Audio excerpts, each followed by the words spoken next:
udah mulai itu Pak. Udah Pak.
Pak, diceritain, dijelasin kembali Pak mulai peningkatan aktivitas supaya cerah ya.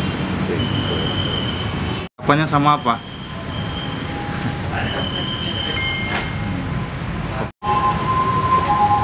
Dari mana kita mulai? Nah, dari sini dulu mungkin. Baribis mulai muncul dia, tapi nggak apa, mendingan beberapa ya ini yang di sekitar kemarin itu ini belum update ya, di sekitar sini lah. Jadi sebenarnya baribis itu yang boleh ditunjuk aja Pak? ya ditunjuk sekitar ini lah. Ini Oh, ada ya, gitu. di sini, ya. Nah itu baribis yang sebuah ada di sini. Sesar baru atau seperti apa Pak? Sebenarnya ini sesar lama. Boleh ditunjuk aja Pak, izin. Sekitar ini. Ini jadi dia sebarannya ini di sebelah ini, mulai dari Bekasi, kemudian ke utara Subang. Gempa di Bekasi yang terjadi semalam itu lokasi pusat gempanya menurut BMKG kan di darat.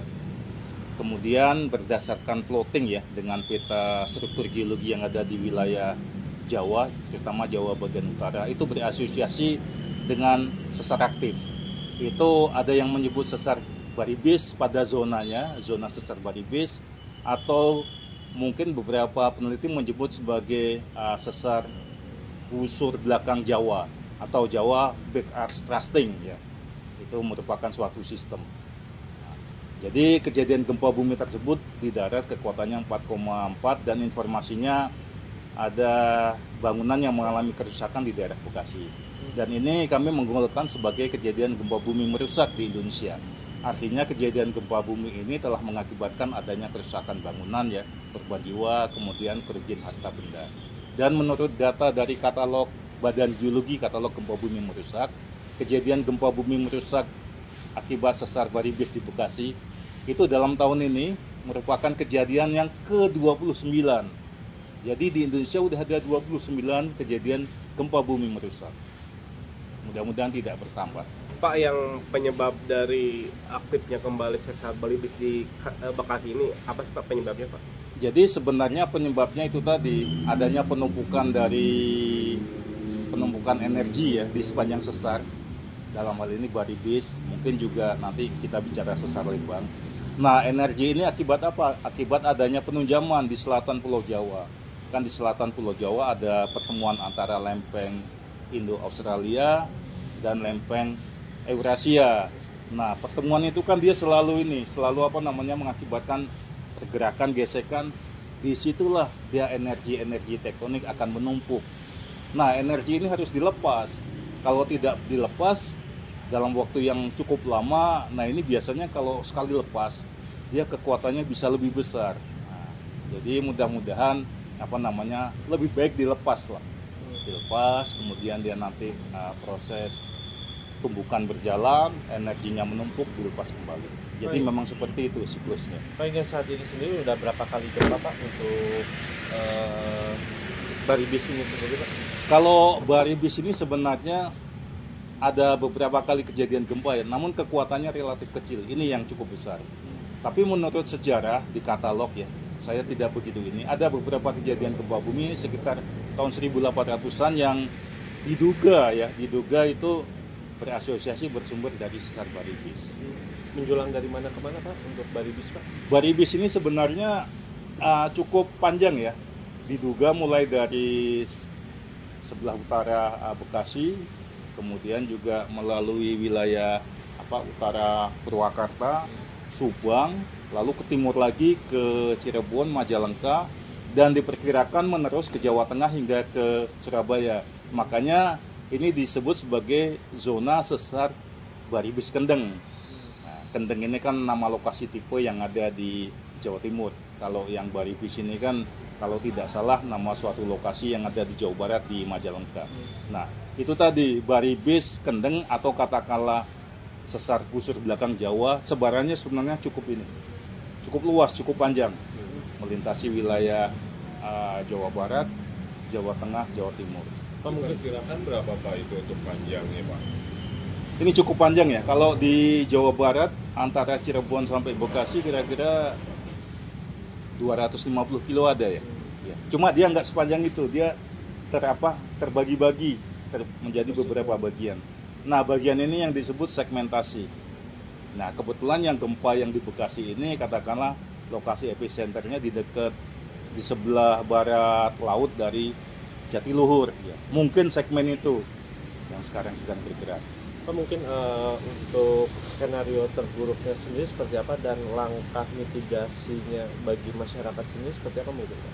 Iya, memang salah satu tugas dari Badan Geologi ya sebagai wali data karakteristik sumber gempa bumi khususnya sesar aktif dan peta kawasan rawan bencana gempa bumi ini biasanya dibuat beberapa skenario.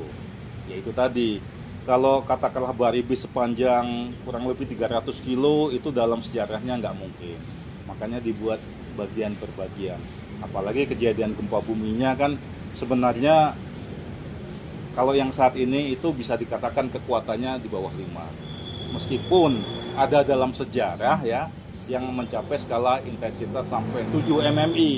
Ya, kalau 7 mm ini berarti goncangannya kuat. Cuma masalahnya apakah catatan sejarah tersebut kan waktu itu parameter gempa buminya belum begitu bagus. Jadi masih banyak perkirakan karena teknologi kemudian alat pemantauan itu belum berkembang dengan baik. Nah, kemudian Badan Geologi telah menyediakan peta kawasan rawan bencana gempa bumi. Jadi pada peta kawasan rawan bencana gempa bumi ini, wilayah Jawa Barat secara umum terletak pada kawasan rawan bencana gempa bumi menengah dan tinggi. Ya. Kalau sekitar Bandung kemudian sampai ke sebagian Cianjur, ke Sukabumi itu tergolong tinggi.